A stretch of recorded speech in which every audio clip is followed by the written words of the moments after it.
মাছের মাথা আর আলু দিয়ে দুর্দান্ত স্বাদের এই রেসিপিটা গরম ভাতের সাথে খেতে কিন্তু অসাধারণ লাগে।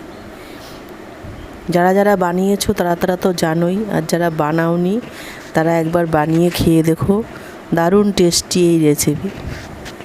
আমি যেভাবে বানিয়েছি সেটাই শেয়ার করলাম। আমি এখানে বড় বড় দুটো কাতলা মাছের মাথা লবণ হলুদ দিয়ে কিছুক্ষণ মেখে রেখেছিলাম।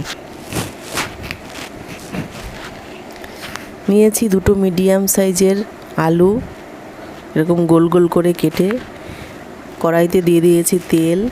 তেলটা ভালো করে গরম হলে আমি মাছের মাথা দুটোকে ভালো করে লাল করে ভেজে নিয়েছি।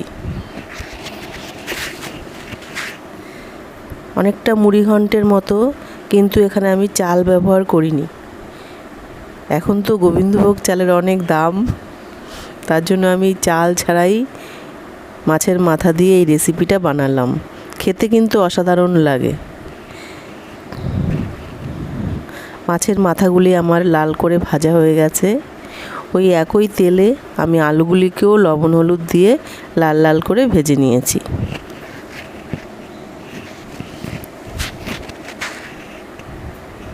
বাচ্চা থেকে বুড়ো প্রত্যেকেরই ভালো লাগবে এই রেসিপিটা, দারুণ টেস্টি হয়।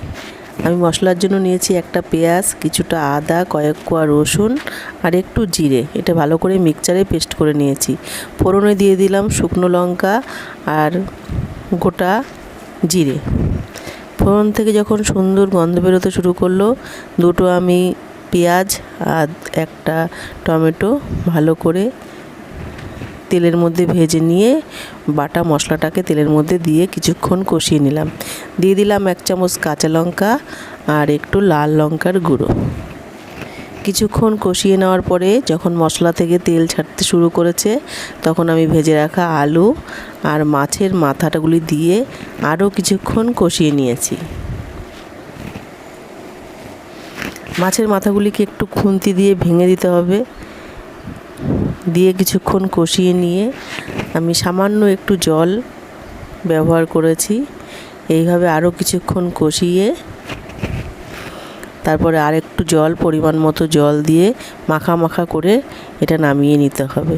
নামানোর আগে কয়েকটি গন্ধরাজ লেবু পাতা আমি দিয়ে দিয়েছি, দিয়ে কিছুক্ষণ ঢেকে রেখেছি। পরিবেশন